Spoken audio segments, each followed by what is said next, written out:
Hey guys, Fam here, and welcome to another reaction video. It's that time of the year, Christmas. I hope you all have been nice this year, because if not, you will be on the naughty list. Or better yet, you'll be on Krampus's naughty list.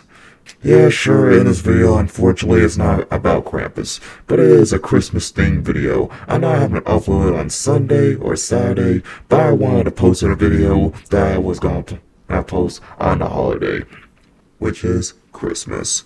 And what story should I even listen to? Oh, I know. 3 True Santa Claus Horror Stories Animated by IMR Scary Tales. Yep, it's been a minute since I last reacted to this man's video. Last year I reacted to MJB's animation that was involved with Santa Claus. But turned out it wasn't the real Santa Claus, but a kidnapper. And also the other 2 stories I reacted to. But anyways, this time it's IMR Scary Tales, and we're about to see 3 true Santa Claus horror stories. So let us react. Also, hold on. I'm sorry. Brief pause. Also, I made a Twitch account. Just want to point that out. Link will be down in the description if you want to follow me there. I haven't posted a video on that yet or stream, so be aware of that. If I sound disappointed, I had to do the whole thing again. The screen recording stopped, alright? So, let's get on with this, and I hope this lasts longer. Okay, for some reason my screen recording is acting up, so I had to switch it up. So, hopefully this turns out well. And I had to do the whole thing again on story 1. Let's get on to it. When I first took Morgan to the mall that day, the air was thick with the scent of cinnamon and pine. The bustling crowd, the twinkling lights, and the cheery Christmas music were enough to bring out the child in anyone. Morgan's eyes sparkled with excitement as he tugged at my hand, pointing eagerly at every display we passed. "Granny, look!" he exclaimed delightedly. "It's Santa!" There he was, right by the towering Christmas tree. Yep, Santa Claus himself. Or at least some man dressed as Santa. A group of giggling children surrounded him. And honestly, I remember back when I was a kid, and I used to go to the mall when I was mostly hanging out with my sister. Of course, when you go to a mall, you see a mall Santa. And of course, I saw Santa Claus and Mrs. Claus there. Did I go up there and ask where I went for Christmas? Nope, I just kept walking. Because I believe I was a teenager at the time. I can't really remember what age I was. But the only one time I asked Santa Claus is when it was not at the mall, like when I wanted for Christmas. It was at my mom's workplace where we met Santa Claus at. And I wasn't so specific on one of my gifts. And I wanted a Ben 10 alien, Echo. I just went up and just said, I want an Echo. He, of course,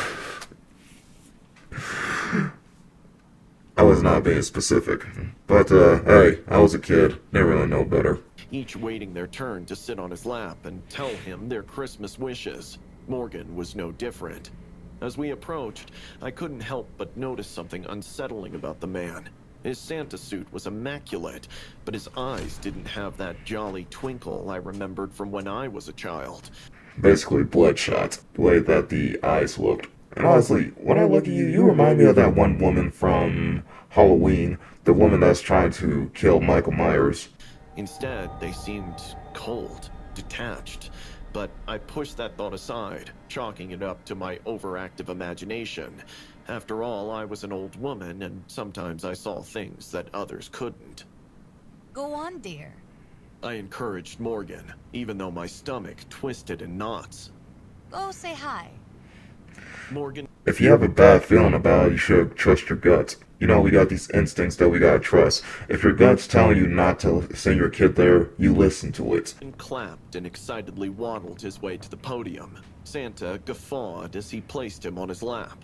But the next seconds, Morgan's face changed. His smile faltered, eyes widened, and I swear I saw the color drain from his cheeks. Morgan? I gasped softly, but he didn't respond.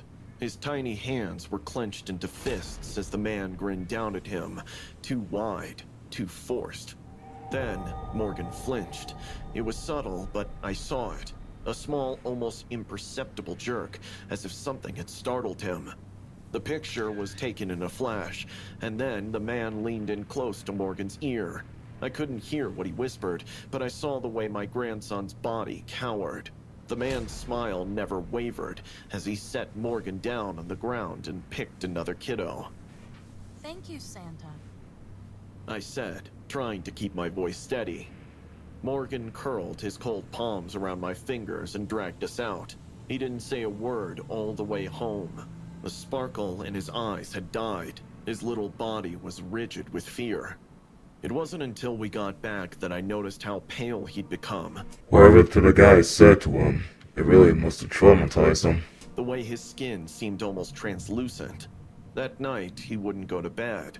He insisted on sleeping in mine, and no matter how much his parents or I coaxed or comforted him, he wouldn't stop shaking. Morgan was terrified of something, or someone. When his mother found him the next morning, curled up on my bed, feverish and mumbling in his sleep, our hearts nearly stopped. He kept muttering, Don't touch me. Don't touch me. Yep, I have a feeling that it has to be something involved on a level of EDP level. I know I said it twice, but screw it. over and over again, his voice so weak and broken that it made my chest tighten with dread. Morgan's fever broke after 2 days, but the shivering remained. When we tried to talk to him about Christmas, he screamed so loud the neighbors came. His eyes were wild with terror. Mom, is there something you want to tell us? My son asked after he had tucked Morgan into bed. Don't worry. I'll take care of it. I promised. though? There was only one explanation. Whatever that man had done, it was enough to scar my grandson deeply. I couldn't just sit back and do nothing, not when I knew something was so horribly wrong. So, on the night before Christmas, I went back to the mall. I wanted to confront the man, to see for myself what kind of monster had terrified my sweet boy. The mall was quieter than before. The festive chaos was replaced with a more subdued atmosphere. But there he was, still sitting in that same chair, still grinning at every child he placed on his lap. I observed him from a distance. Everything was usual at first. He'd pick kids, laugh, and promise them presents. But then I saw it. He had scooped a little girl around Morgan's age into his arms. She was telling him something when his palm wrapped around her tiny thighs and pinched her. Then, he leaned in to whisper something in her ear. The girl's face went ashen, her tiny mouth quivering as she held back tears. That monster. I stormed over. Yep. Ho. EDP level. You're going to hell. Grabbed a large candy cane decoration from the corner and without a second thought brought it down hard on that man's head. He recoiled, a look of shock on his face as I hit him again and again until the security intervened. You freak! I screamed for everyone to hear. The security stormed in and took him away. The parents reported everything to the authorities. Later, I found out he'd been arrested and charged with multiple counts of child endangerment. But even as they led him away in handcuffs, he turned and smiled. Honestly, at this angle, he looked like the way his head is shaped make him look like Stan Smith from American Dad. His jawline, can't really describe it, but the way that he's shaped at that angle looks like he's built like Stan if he had brown hair and a long nose. Yelled at us. No, not at me, but through me, as if he could see something I couldn't. And that's when I realized the man in the Santa suit wasn't just some pervert or creep. He was something far worse, something evil that thrived on the vulnerability of children, on their innocence and trust.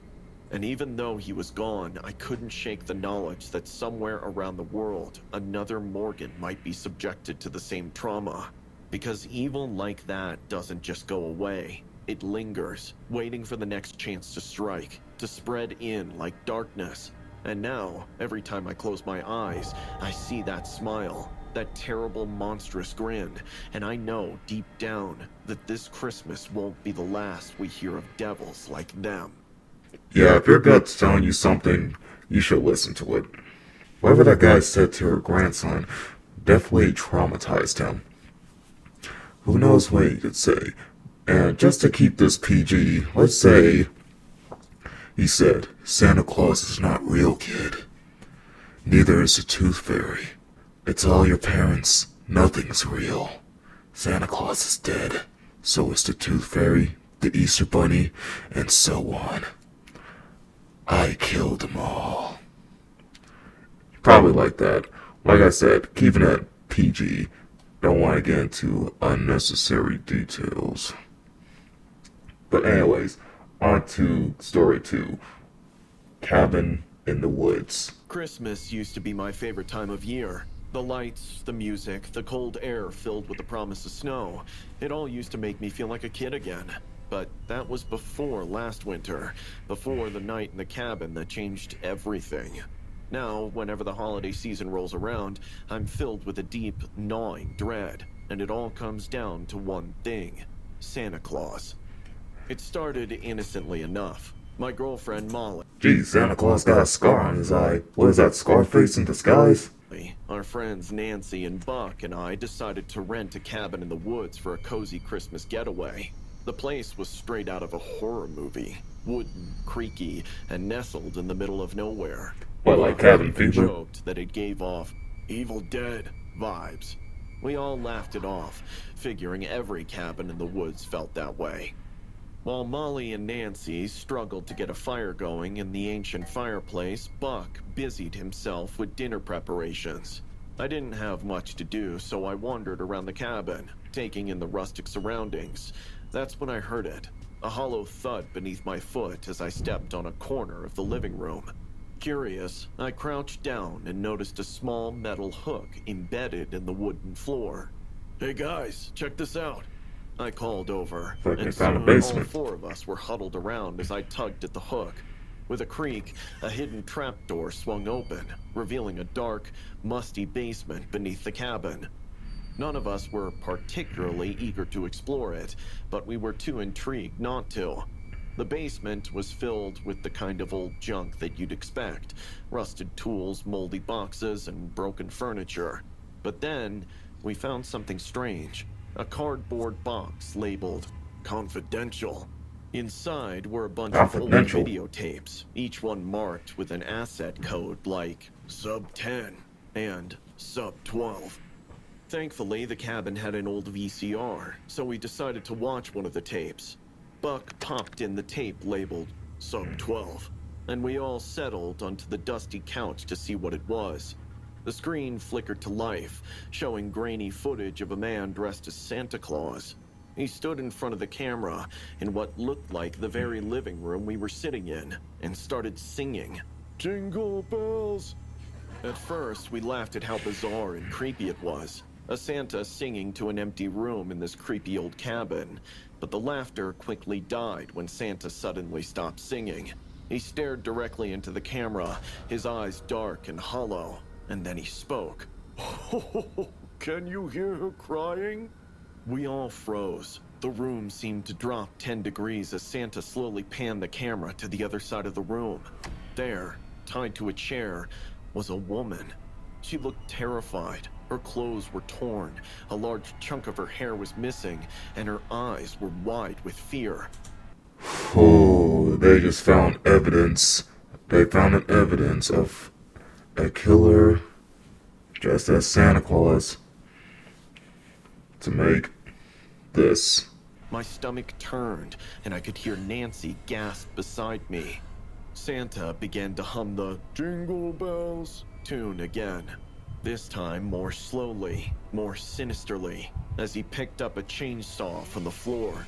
He walked over Wait, to Leatherface her now? and dragged her chair out of the camera's view. For a moment, the screen just showed the empty room, but the sounds were horrific. The roar of the chainsaw, the woman's screams, the sickening noise of flesh being torn apart. It was all too real. We sat there, paralyzed with horror, as the sounds finally died down. Then, Santa walked back into the frame, his suit and face now splattered with blood. He leaned in close to the camera, grinning. Subject 12 deceased. Merry Christmas. The tape ended Subject abruptly, 12. leaving us in stunned silence. My heart was pounding, and I... Okay, so that was subject 12, so how many subjects did he collect?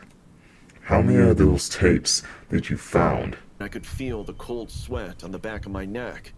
Buck was the first to speak, his voice shaky. The numbers on the tapes, they're not just tapes, they're women. He's numbered them as his subjects. We couldn't stay in the cabin another minute. We grabbed our things and left, not bothering to contact the owner. It was obvious that whoever rented out this cabin had something to do with these tapes, these murders. We drove straight to the nearest police station and handed over the tapes. What we learned there made my blood run cold. The tapes reopened an infamous 30-year-old cold case, the Christmas abductions. 15 women had gone missing in those woods or along the nearby highway, and no one had ever found them. The cabin's owner was questioned, but he denied knowing anything about the tapes. Whoever the man in the Santa costume was, he was still out there, living free, with no remorse for the lives he'd taken. That night changed me. Now, every time I see Santa Claus, I don't see a jolly I mean, all we can know, he could have been cahoots with the guy. man bringing gifts to children. I see a monster. I hear the screams of that woman in the cabin, the grinding sound of the chainsaw, the twisted grin on that bloodied face. And I know that... Why do I have a feeling it's that one movie that was involved with Santa Claus and he was actually killing people? I can't think of that one movie, but whatever it was, I'm gonna put it on screen so you know which one I'm talking about. no matter how hard That's I how much it try, reminds me. I'll never be able to forget it. So when Christmas comes around, while others are hanging up stockings and decorating trees, I'm double-checking the locks on my doors and staying as far away from anything that resembles Santa Claus as I can. Because I know the truth. Christmas can be a nightmare, and Santa is its darkest figure. Damn. And I thought Krampus would have been more scarier. Oh well. It's been 10 Nah, I'm years still since choosing that Krampus. I'm still choosing Krampus.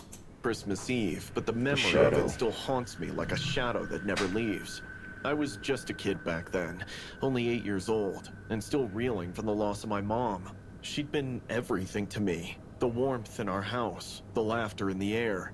When she passed, it felt like the world had lost its color. That December, I did something I've never told anyone. I wrote a letter to Santa, asking him for just one thing, to bring back my mom again. I knew it was silly. I was old enough to doubt Santa's existence, but I was desperate. I wanted her back so badly, it hurt. On Christmas Eve, I placed the letter on my windowsill. But that night, as I lay in bed, something strange happened. A shadow appeared on the wall, growing larger and darker until it took the shape of a man. No, not a man. It looked like Santa, but not the jolly figure I'd imagined. This shadow was tall, looming, its eyes glowing like embers in the darkness. Santa? The shadow nodded, though it didn't speak. I was terrified, but also hopeful. I didn't know what was happening, but I felt like my wish was about to come true. The shadow stretched out a hand. Yeah, if that was Santa, he would have been more jolly and less shadowy. And suddenly she was there. My mom, standing at the foot of my bed. I could hardly believe it, but something was wrong. She wasn't the mom I remembered. Her skin was pale, almost white, like rice paper. Her eyes were dull, lifeless, and she didn't smile or speak, just stared at me with an intensity that made me shiver. But I didn't care. She was here. She was real. I jumped out of bed and hugged her, but she didn't hug me back. Her arms hung limply at her sides, cold as ice. Mom, you're back. I missed you so much. She nodded slowly, her movements stiff. I tried to talk to her, to tell her about everything she'd missed, but she barely responded. When we went down for breakfast the next morning, she sat at the table, staring at the food but not touching it. I couldn't wait to see Dad's reaction, but it was strange. Dad, isn't it great? Mom's back. He looked at me, confused. Ethan, what are you talking about? That's when I realized that he couldn't see her. She was only visible to me. As the days passed, my mom started asking me for strange things. She wanted locks of my hair, bits of fabric from my clothes, even my favorite toys. Every time I gave her something, she seemed to become more lifelike. Her skin gained a faint blush, and her movements became smoother. But with Oh no. Hallucination, I believe. Yep. Kid, you're hallucinating. All you see is your mother. You got what you wanted, but not exactly what you want, not what you wanted. You want her back from the dead, but only in your eyes. With each gift, something darker crept into her eyes, a twisted gleam that scared me. Mommy? Why do you need these things? She didn't answer, just smiled a smile that didn't reach her eyes. And every night, she would whisper to me in a voice that was not quite hers. Soon, Ethan. Soon. We'll be together forever. One night, she told me that we were going to celebrate her birthday. She led me to the living room, and what I Yeah, if that was me, I'd be horrified. saw there made my blood run cold. The room was filled with symbols I didn't understand, drawn in chalk on the walls and floor. Candles flickered in a circle around us, casting eerie shadows that danced like living things. Mommy? What is this? She smiled again, that twisted smile, and began chanting in a language I didn't recognize. The room seemed to close in around me, the air thick with the smell of burning wax and something else, something rotten. As she chanted, her voice deepened, became distorted, until it wasn't her voice at all. It was something ancient, something evil. I tried to back away, but my feet wouldn't move. I was paralyzed, held in place by some invisible force. The symbols on the floor began to glow, and I felt myself being lifted into the air. My arms and legs were pulled taut, as if by invisible ropes, and I hung there, helpless, as my mom, no, the thing that looked like my mom, transformed before my eyes. Her skin peeled away, revealing something dark and twisted beneath, a creature of nightmares. Its eyes glowed white, and its mouth stretched into a grin. No, please stop! It laughed. I knew then that this wasn't my mom. It was some demon, something ancient and terrible, wearing her face like a mask. Looking back, I now realized that I was probably its final offering, the last piece it needed to fully enter our world. Just as it was about to strike, the front door burst open. My dad stood there, his face pale with shock. He took one look at the scene before him and ran straight at the creature, clutching a silver cross in his hand. "Get away from my son!" The creature hissed, recoiling from the cross. My dad grabbed me, pulling me down from the air, and we ran. The thing that had been my mom screamed in rage, but it couldn't follow us beyond the circle of symbols. We left the house that night, never to return. We stayed at a relative's place for some time before Dad shifted to a different city. He went to the house just once to gather our belongings, but he remembered that there was nothing there. Whatever that creature was, it was gone. I don't celebrate Christmas anymore. I know for a fact that Santa is not real, but something like Santa is, just that it grants you wishes of a darker kind. At first it was hallucination, then soon later, it turned out to be a demon. I guess it wanted you to be its vessel. This is one of those sayings that be careful what you wish for, because you just might get it. He got what he wanted, but not exactly. I don't understand how you write a simple letter to something, but somehow it doesn't go as how you want it to be, as like some kind of demon just decided to grant your wish, except you didn't even offer your soul to that demon.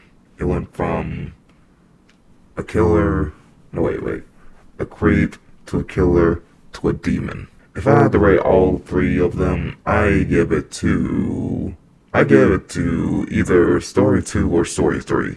Yeah, I go with story 2. Yeah, I just feel like it felt more of that one movie that I just watched briefly, but never didn't get a chance to watch the whole thing. I give it to story 2. I like story 2. Jeez, it's only 9:30 at night, but understand I gotta deal with work in real life. Like, I gotta deal with a real life job. Even though I want this to be my main job, but this is just a side hustle. But anyways, I hope y'all enjoyed this little crazy reaction video. If you did, make sure you scare that like button, stab that notification bell, make sure you share my videos, make sure you subscribe to my horror content, or you'll have a bad Christmas day. But yeah, have a good Christmas everyone. But anyways, peace.